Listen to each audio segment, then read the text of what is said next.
Jai Hind friends, I am Deepak Surana from Bangalore, the author of The Shesha of Kargil and the Kargil Folklore. My dear talented friend Jai Samota from the Words and Warriors has asked me to answer a few questions. So I'll be doing that today. The first question Jai has asked me that how did I start writing my book The Shesha of Kargil. This one, as you can see here, The Shesha of Kargil is the biography of late Captain Vikram Batra, Paramveer Chakra winner from the Kargil War, which was fought in 1999. Actually, when I was a young kid, when I was around 7 to 8 years old, at that time there was a spate of Bollywood movies, Lakshya, LOC Kargil, and all those kinds. So I was very inspired by those movies, and as time progressed and as I got to know about Captain Vikram Batra in detail after reading about him in my history textbook and after watching a few interviews of him on YouTube, I started doing a lot of research. During my research, the first person I came in contact was Mr. Vishal Batra, the twin of late Captain Vikram Batra. So over a period of time, I interacted with the family, and finally in 2016, when I went to late Captain Batra's house in Palampur, Himachal Pradesh, I had the rare opportunity to hold his Paramveer Chakra. The Paramveer Chakra, which has been given only to 21 Indians so far. And out of those 21, 14 have been posthumous. So we can imagine what the amount of bravery is to win the highest gallantry award. So after I held that award, I felt the need to do something so that the people of this nation know about this gallant soldier. As a result, a couple of months later, I decided to write a book on Captain Vikram Batra. Initially, my father, once while I was going in the car, he had challenged me that you won't be able to write more than 30 to 40 pages because where will you get the material from? I took that up as a challenge, and then I started contacting people from all over. Like, I met the family members of Captain Batra, I spoke to his sisters, I spoke to his girlfriend, Dimple ma'am, and I spoke to his comrades who were there in the battlefield. So during my research, I had a chance to meet many great officers, soldiers, and other people associated with Captain Vikram Batra's life. So this is how all my writing had begun in 2016. Coming to the next question Jay has asked me is, what was the process which I undertook to complete this book? As I've already told that for this I had to contact many people. So the good thing about the Indian Army is once you get into contacts with a few people and they know that you're doing a genuine work, they're going to help you out. So one contact led to another officer to another. So in this way, I had built a chain of people whom I could ask for their inputs, and finally it all culminated in me going to Delhi to meet Lieutenant General Y.K. Joshi, and onwards I went to the 13th Zakrif, which was posted in Fazilka. So I met the Jawans who were there, a part of the Kargil war, spoke to them about Captain Batra. I spoke to General Joshi about the operations in which Captain Batra was under him, and this is how this was conceptualized, and it was finally released in 2017 September. The next question Jay has asked me is that how did I get inspiration to write my second book, The Kargil Folklore? Actually, while I was doing research for my first book, The Shesha of Kargil, that time I realized that there are many acts which have gone unnoticed in the fog of war, like people don't remember them. So I wanted to compile a book in which people get to know about such acts from Jawans who come from remote villages of India. I wanted to highlight the bond between a Jawan and his officer. Like in battle, a 40-year-old Subedar has to listen to a 24-year-old officer. So what makes that happen? How's the camaraderie which helps people overcome those obstacles at the height of 17,000 feet, 18,000 feet above sea level? So this was my main motive of writing the Kargil folklore. In this book, I have covered the 5 main battles which took place during the Kargil war. the battles of Toroling, the Battle of Three Pimple, the Battle of Tiger Hill, the Battle of Point 4875, and the Battle of Khalubar. Now these battles were pivotal to the entire Kargil conflict because in a way these were the battles which turned the course towards the favor of India.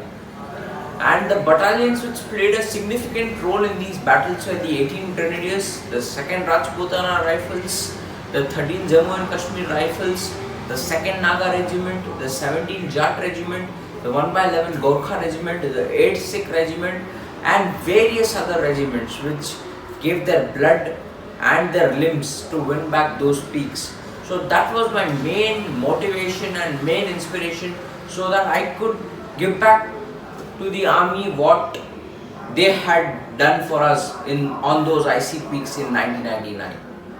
The next question what Jay has asked me is, which is the incident which has touched my heart the most, or which is the closest to my heart during my research? Now one instance I would like to share here is in 2017, when I had gone to meet Lieutenant General Y.K. Joshi, who is now Northern Army Commander. He was commanding the 13th Jammu and Kashmir Rifles in the Kargil War. So when I went to meet him 3 years ago, that time after the meeting was done, my grandparents were there with me.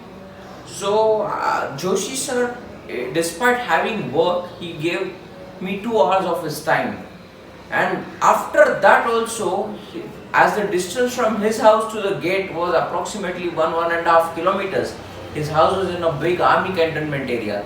So I told him, sir, nahi sir, chal ke chale jayenge, we'll just walk and go, sir.